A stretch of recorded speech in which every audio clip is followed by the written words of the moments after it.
नमस्कार, आप देख रहे हैं देश दिन भर। मैं हूं आपके साथ ऋतु तिवारी। पोखरियाल बुलेटिन की शुरुआत करेंगे। गुजरात विधानसभा चुनाव में 2 हफ्ते से भी कम का वक्त रह गया है। वहीं पीएम मोदी भी गुजरात दौरे पर है।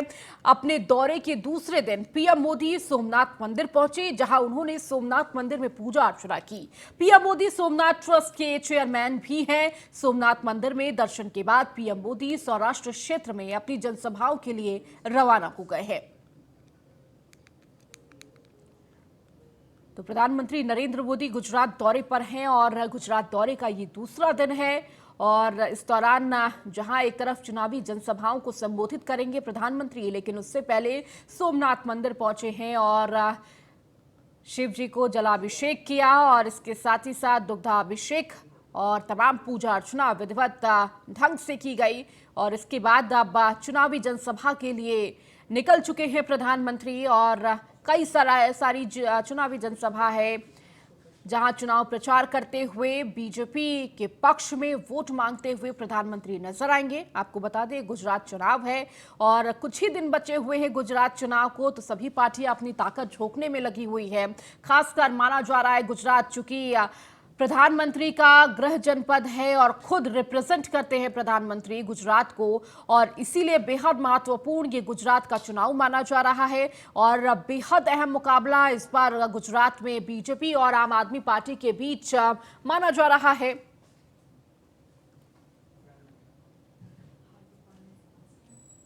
पीएम मोदी गुजरात दौरे पर हैं। आज वो अपने दौरे के दूसरे दिन वेरावल में जनसभा को संबोधित किया। इसके बाद वो धोराजी, अमरेली और बोटाद में जनसभा करेंगे। पिछले विधानसभा चुनाव में बीजेपी यहां से एक भी सीट नहीं जीत सकी थी। पार्टी ने राज्य का चुनाव तो जीत लिया था, लेकिन कांग्रेस का गढ़ रहे सौराष्ट्र में उसे सफलता नहीं मिली थी। और इसके बाद चुनाव प्रचार अभियान के तीसरे दिन यानी कि सोमवार को प्रधानमंत्री मोदी 3 रैली करेंगे। इसमें सुरेंद्रनगर, भरूच और नवसारी जिला शामिल है। भरूच जहां कांग्रेस के दिवंगत दिग्गज नेता अहमद पटेल का क्षेत्र रहा है, तो वहीं नवसारी भाजपा के प्रदेश अध्यक्ष सीआर पाटिल का गृह क्षेत्र है। पाटिल का यहां दबदबा है और पिछला लोकसभा चुनाव उन्होंने देश भर में रिकॉर्ड अंतर से जीता था।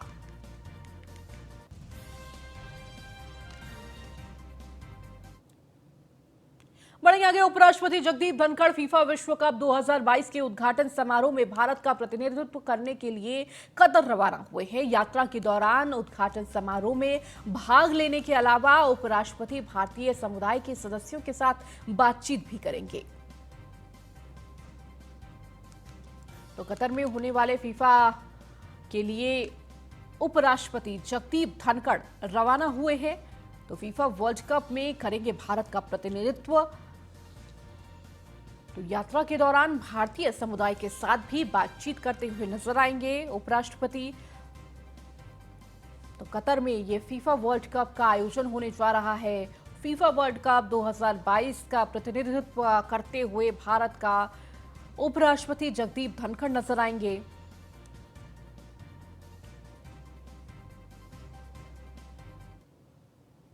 और अब खबर दिल्ली से है, जहां एमसीडी चुनाव से पहले कांग्रेस झटका। पूर्व सांसद महाबल मिश्रा ने छोड़ा पार्टी का हाथ। आम आदमी पार्टी में शामिल हुए हैं महाबल मिश्रा। सीएम अरविंद केजरीवाल ने दिलाई सदस्यता।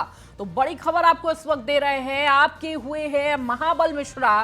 कांग्रेस पार्टी को छोड़ आपका दामन थाम लिया है।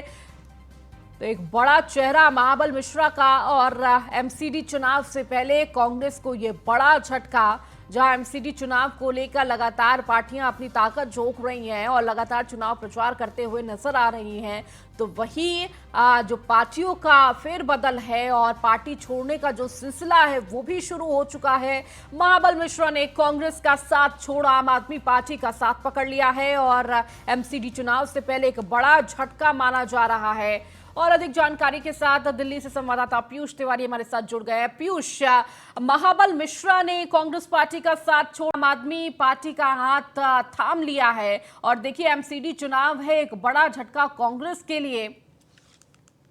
जी बिल्कुल, अगर हम बात करें तो दिल्ली में नगर निगम के चुनाव होने वाले हैं। ऐसे में तमाम राजनीतिक पार्टियों ने अपनी तैयारी शुरू कर दी है। वहीं आज कहीं ना कहीं कांग्रेस पार्टी को एक बड़ा झटका लगा है। दरअसल जो दिग्गज नेता हैं कांग्रेस पार्टी के महाबल मिश्रा, वो आज आम आदमी पार्टी में शामिल हो गए। जो दिल्ली के मुख्यमंत्री हैं अरविंद केजरीवाल, उन्होंने पहाड़गंज में एक रैली चल रही थी, इसी दौरान जो महाबल मिश्रा है उनका स्वागत किया। इस दौरान जो डिप्टी सीएम दिल्ली के हैं मनीष सिसोदिया, वो भी मौजूद रहे। चूंकि अगर हम बात करें तो जो महाबल मिश्रा के बेटे हैं विनय मिश्रा, वो द्वारका से आप विधायक भी है, तो निश्चित तौर पे एक बड़ा झटका कहीं न कहीं कांग्रेस पार्टी को लगा है। और मुख्यमंत्री केजरीवाल ने साफ तौर पे कहा कि महाबल मिश्रा चूंकि पूर्वांचल में इनकी काफी पकड़ है और पूर्वांचल के सबसे ज्यादा जो लोग हैं वो दिल्ली में भी रहते हैं, ऐसे में कहीं ना कहीं आम आदमी पार्टी को इसका सीधा फायदा पहुंचेगा। और आम आदमी पार्टी की जो टोपी होती है वो महाबल मिश्रा को पहनाई गई। और महाबल मिश्रा ने खास बात ये रही कि सीएम केजरीवाल और डिप्टी सीएम मनीष सिसोदिया के कंधे पर हाथ रखा और कहीं ना कहीं एक कोशिश की जा रही है कि किस तरीके से आम आदमी पार्टी को नगर निगम चुनाव में मजबूत किया जा सके। क्योंकि आज की अगर हम बात करें तो आज भारतीय जनता पार्टी भी दमखम के साथ 14 जगहों पे रोड शो शाम तक करेगी। ऐसे में आज आम आदमी पार्टी भी रैली कर रही है, तो निश्चित तौर पे एक बड़ा झटका कांग्रेस पार्टी को कहीं न कहीं लगा है महाबल मिश्रा के महाबल मिश्रा के आम आदमी पार्टी में चले जाने के बाद। तो आज अब महाबल मिश्रा कहीं न कहीं आम आदमी पार्टी को मजबूत करेंगे। क्योंकि जिस तरीके से मनीष सिसोदिया की बात करें या दिल्ली के सीएम केजरीवाल की बात करें, उन्होंने कहा कि महाबल मिश्रा के आ जाने के बाद कहीं ना कहीं आम आदमी पार्टी और भी मजबूत होगी। जो चेहरा है महाबल मिश्रा, उनको काफी लोग सपोर्ट भी करते हैं, पूर्वांचल के लोग जानते हैं बखूबी, क्योंकि वो सांसद भी रहे हैं। तो निश्चित तौर पे एमसीटी चुनाव में कहीं ना कहीं सभी राजनीतिक जो पार्टियां हैं जो चुनाव लड़ रही हैं वो अपनी अपनी तैयारी कर रही है। और तैयारी कहीं ना कहीं अब तेज हो चुकी है, अलग अलग जगहों पर रैलियां निकाली जा रही है। तो अब महाबल मिश्रा भी आम आदमी पार्टी के लिए वोट मांगते हुए कहीं ना कहीं हम नजर आएंगे। ठीक है पीयूष, शुक्रिया इस तमाम जानकारी को देने के लिए। बढ़ेंगे आगे। भारत सरकार के अनुसूचित जाति आयोग के राष्ट्रीय सदस्य डॉक्टर अंजू बाला बिहार के सरसा पहुंची, जहां उन्होंने शहर के विकास भवन के सभागार में सहरसा, मधेपुर और सुपौल के एसपीडीएम के साथ सभी विभागों के अधिकारियों के साथ बैठक की है। समीक्षा बैठक में राष्ट्रीय सदस्य डॉक्टर अंजू बाला की ओर से सभी पुलिस पदाधिकारियों को कई अहम दिशा निर्देश दिए गए। महिलाओं की सुरक्षा की बात हो, चाहे शिक्षा व्यवस्था की बात हो या फिर क्राइम कंट्रोल करने की बात हो, इन सभी विषयों पर विस्तार पूर्वक चर्चा की गई। क्राइम कंट्रोल को इसको लेकर जागरूकता अभियान चलाने का निर्देश भी दिया गया। उन्होंने बताया कि बिहार के विभिन्न जिलों में जाकर वहां पर पुलिस पदाधिकारियों के साथ बैठक कर रही है और सरकार की योजनाओं को धरातल पर उतारकर जनता तक लाभ किस तरह से पहुंचा रही हैं, उसको लेकर भी जाना जा रहा है। बैंक में भी इन्होंने अच्छा लोन का किया और सबसे ज़्यादा एजुकेशन डिपार्टमेंट में हमें इनका अच्छा रिपोर्ट मिला। हालांकि हम उससे फिर भी एग्जामिन कराएंगे कि क्योंकि जितने स्कॉलरशिप के फॉर्म आए, जितना स्टूडेंट था उतना उसको मिल भी गया, हम खुश हैं। अगर इस तरीके से परफॉर्मेंस है तो दूसरे जिलों को भी इससे सीखना चाहिए, क्योंकि अगर एजुकेशन नहीं होगी तो कुछ भी नहीं होगा। एजुकेशन के बिना, एजुकेशन पे ही हमें ज्ञान होगा, तो ज्ञान से आज हम मीडिया आप भी हैं तो बात पूछ भी रहे हैं और मैं बात कर रही हूँ उसी के माध्यम से। इसीलिए उस पर ज़्यादा से ज़्यादा ध्यान देना। शिक्षा पे, क्योंकि बाबा साहब ने ही स्टार्टिंग किया था कि सपना ही हमारा वहाँ से शुरू होता है, चाहे हम खाना कम खाएं लेकिन बच्चों को जरूर पढ़ाएं। तो इसीलिए जोर भी है कि एजुकेशन पे जितना हो सके फोकस करें। जो थोड़े बहुत कमियाँ हमें नज़र आई हैं उसे दुरुस्त कराने के लिए निर्देश। और अधिक जानकारी के साथ हमारे संवाददाता मनोज हमारे साथ जुड़ गए हैं। मनोज, क्या कुछ जानकारी अधिकारियों के साथ जरूरी दिशा निर्देश देती हुई नजर आई हैं? जी बिल्कुल।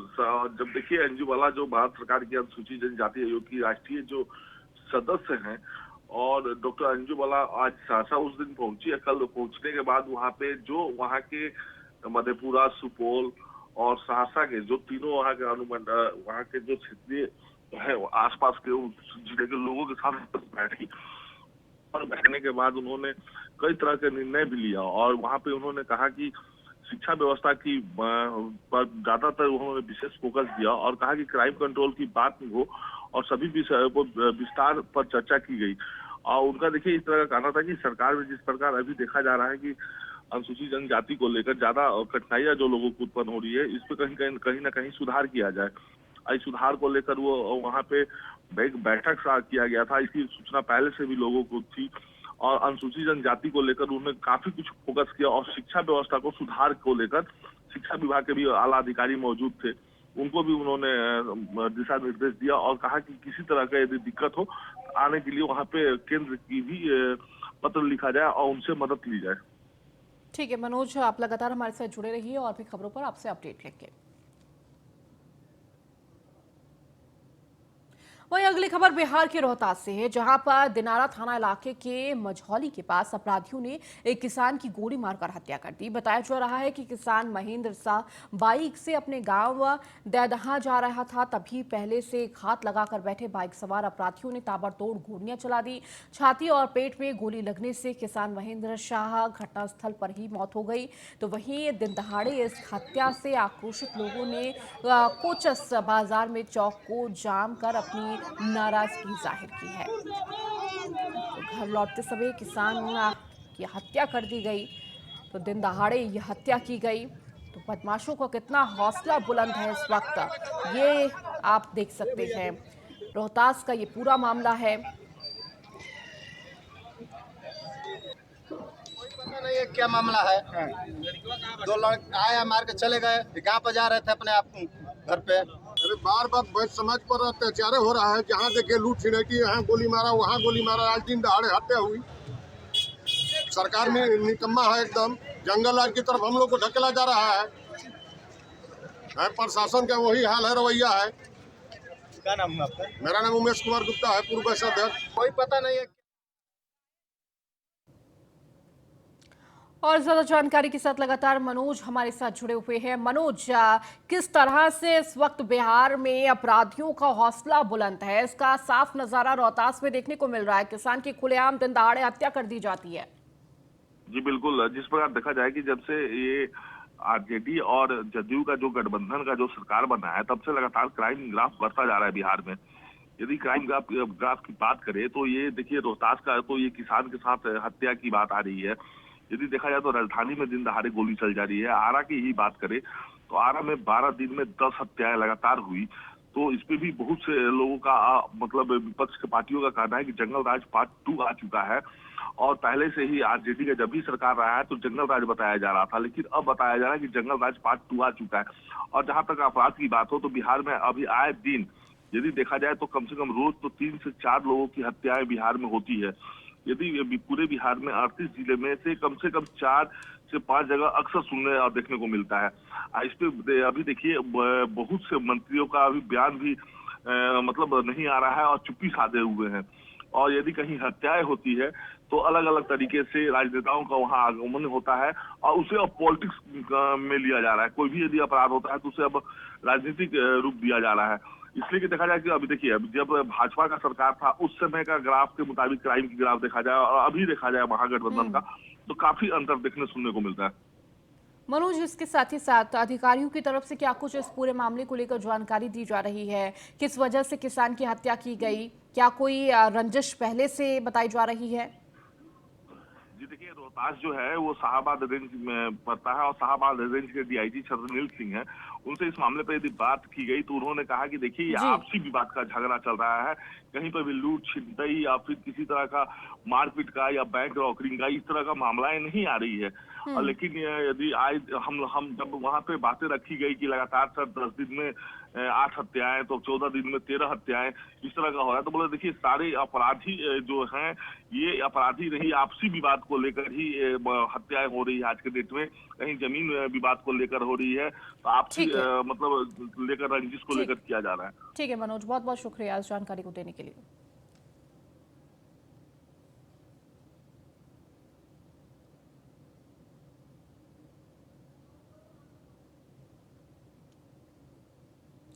वहीं कटिहार में धान अधिप्राप्ति करने का पैक्स अध्यक्ष बहिष्कार करेंगे। ये फैसला पैक्स अध्यक्षों की बैठक में लिया गया है। तो मिर्चाई बाड़ी स्थित सहकार भवन के प्रशाल भवन में हुई पैक्स अध्यक्षों की बैठक में 3 सूत्रीय मांगों पर आवाज बुलंद किया गया। कहा गया कि तक जिले के पर्याप्त उसना राइस मिल नहीं हो जाता है तब तक सभी प्रखंडों में अरवा चावल मिलों से बिलिंग कराने के पहले की तरह व्यवस्था जारी रखा जाए। तो पैक्स अध्यक्षों को मील चयन में स्वतंत्रता दी जाए। किसानों को धान की राशि का भुगतान पहले की तरह जारी रखा जाए। बैठक में फैसला किया गया कि 3 सूत्रीय मांगों की ज्ञापन जिलाधिकारी को सौंपा जाएगा। साथ ही सहकारिता मंत्री 24 नवंबर को कटिहार आ रहे हैं, उनके सामने भी अपनी मांगे रखेंगे। अगर इन पर विचार नहीं किया जाता है तो धरना प्रदर्शन के साथ धान की अधिप्राप्ति करने का पैक्स अध्यक्ष बहिष्कार करेंगे।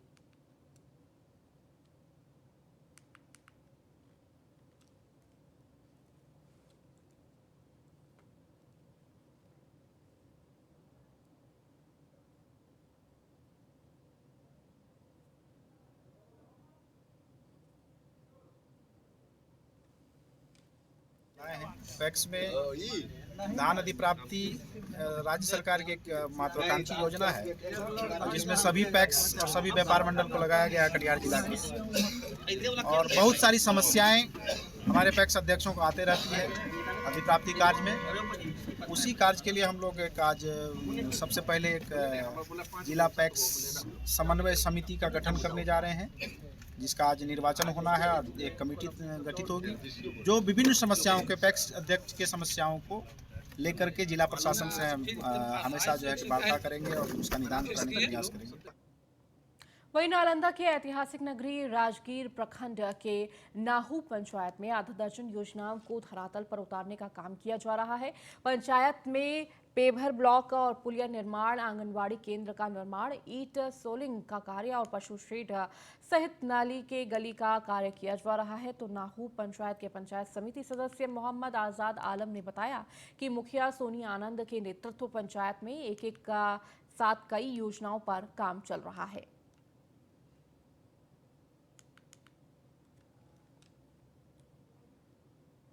नाहू पंचायत में अभी लमसम 4-5 काम हुआ है सर, जो कि ई ग्राम सीमा हुआ, वार्ड नंबर 2 में ब्लॉक पेपर का काम हुआ है, आपका मनरेगा से हुआ। दूसरा काम मैंने करवाया सर आपका सतोकरी बहावा पुल में पुल का निर्माण वहाँ किया गया मनरेगा के द्वारा पंचायत समिति की योजना से। दूसरा काम मुखिया की योजना से आपका मनरेगा के तहत आंगनवाड़ी केंद्र झालर में बना सर, जो कि बन के रेडी हो चुका होगा, आप देखे होंगे। तीसरा काम आपका बेलौआ महादलित टोला में ईटा सोलिंग का कार्य हुआ है सर, जो कि पूर्ण रूप से हो चुका है। और 5वां काम जो है आपका शुरू है झालर। वहीं सीएम अरविंद केजरीवाल की चुनावी जनसभा में मारपीट, 2 महिलाओं के बीच जमकर मारपीट हुई है। अरविंद केजरीवाल की पहाड़गंज में थी चुनावी जनसभा। नगर निगम चुनाव प्रचार करने पहुंचे थे सीएम केजरीवाल और इसी दौरान ये मामला देखने को मिला, जहां पर 2 महिलाओं के बीच जमकर मारपीट हुई है। हालांकि किस वजह से ये मारपीट हुई है ये अभी तक साफ नहीं हो पाया है। तो अरविंद केजरीवाल ने पहाड़गंज में ये चुनावी जनसभा की थी, जहां पर तमाम लोग इकट्ठा हुए थे इस चुनावी जनसभा के दौरान और 2 महिलाओं के बीच ये मारपीट देखने को मिला। 2 पक्षों में ये मारपीट रही और ये वीडियो भी आपको दिखा रहे हैं, जो लगातार वायरल भी हो रहा है कि किस तरह जनसभा में ये मारपीट देखने को मिली है। आपको बता दें कि लगातार चुनाव प्रचार करते हुए सीएम अरविंद केजरीवाल नजर आ रहे हैं, लेकिन इस बीच जनसभा में ये मारपीट का वीडियो भी सामने आया है। तो पहाड़गंज का ये पूरा मामला है, जहां पहाड़गंज में चुनावी जनसभा को संबोधित कर रहे थे सीएम अरविंद केजरीवाल और इसी दौरान 2 महिलाओं के बीच ये मारपीट देखने को मिली। हालांकि उस बीच बचाव करने पर ये पूरा मामला शांत कराया गया। और अधिक जानकारी के साथ संवाददाता रवि हमारे साथ जुड़ चुके हैं। रवि, क्या कुछ जानकारी इस पूरे मामले को लेकर मिल रही है? हेलो रवि, हमारी आवाज आप तक पहुंच रही है? हेलो।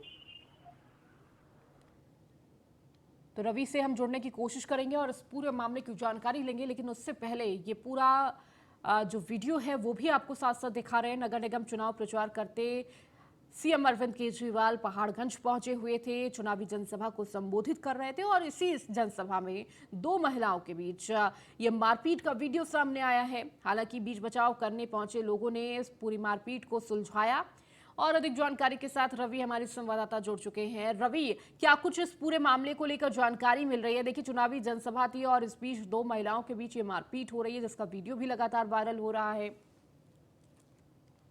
जैसे कि बताया जा रहा है कि दिल्ली के उप मुख्यमंत्री और मनीष सिसोदिया के साथ अरविंद केजरीवाल भी पहाड़गंज पहुंचे थे सभा को संबोधित करने। वहीं पे कुछ महिलाओं ने विरोध किया। आंगनवाड़ी वाली वो महिलाएं थी काले झंडे लेके, जिसको देखते हुए वहीं कुछ और जो महिलाएं थी आपस में इन लोगों का टकराव हुआ।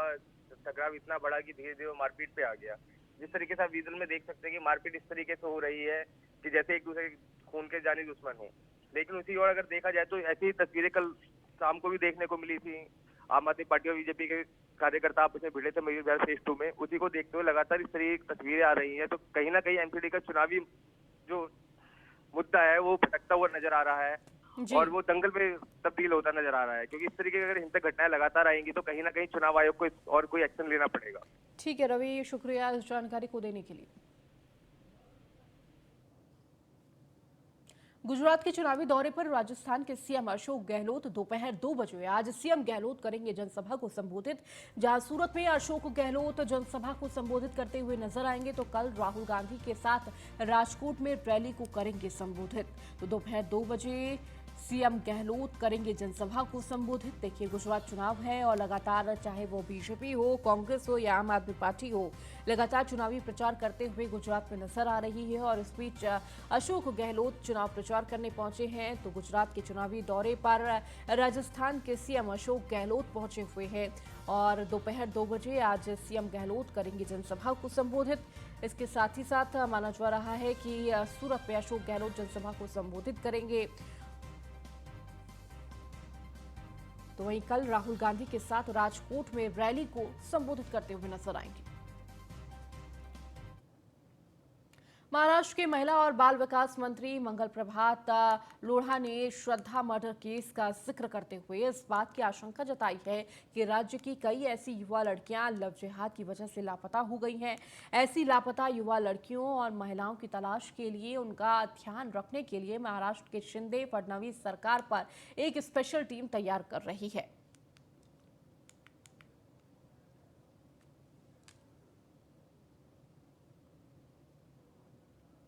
तो श्रद्धा मर्डर केस का जिक्र करते हुए आशंका कई जताई और आपको बता दें कि इस पूरे मामले को लेकर मंत्री मंगल प्रभात लोढ़ा ने आशंका जताई है कि ऐसी कई सारी लड़कियां और महिलाएं हैं जो इस वजह से गायब हो सकती हैं। लव जिहाद के चलते लड़कियों के लापता होने का मामला भी सामने आ सकता है। कई ऐसी लड़कियां हैं जिनके बारे में शायद ऐसे मामले सामने खुलकर नहीं आए हैं, इसीलिए एक टीम का गठन करेगी फडणवीस और शिंदे सरकार।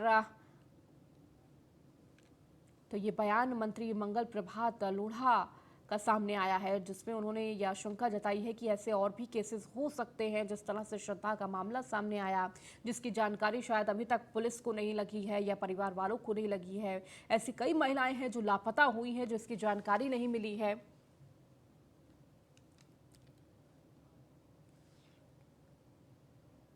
वहीं महाराष्ट्र के वर्धा जिले के राजेश्वरी इंफ्रास्ट्रक्चर कंपनी की ओर से रास्तों का काम घटिया मटेरियल से किया जा रहा है। केंद्र सरकार और राज्य सरकार ने सेवाग्राम विकास आराखड़ा के अंतर्गत विकास कार्य निधि में से जिले के लिए राशि उपलब्ध कराई थी। तो पवनार से सेवाग्राम हमदापुर सिलडो सिंधी रेलवे को जोड़ने वाला ये रास्ते की हालत बिल्कुल खस्ता है। अभी तो ये रास्ता यातायात के लिए शुरू भी नहीं हुआ है, लेकिन इसमें अभी से ही दरारें दिखने लगी हैं। जब इस रास्ते से गाड़ियां गुजरेंगी तब इसका हाल क्या होगा, इस सवाल यहां के आम लोग उठा रहे हैं।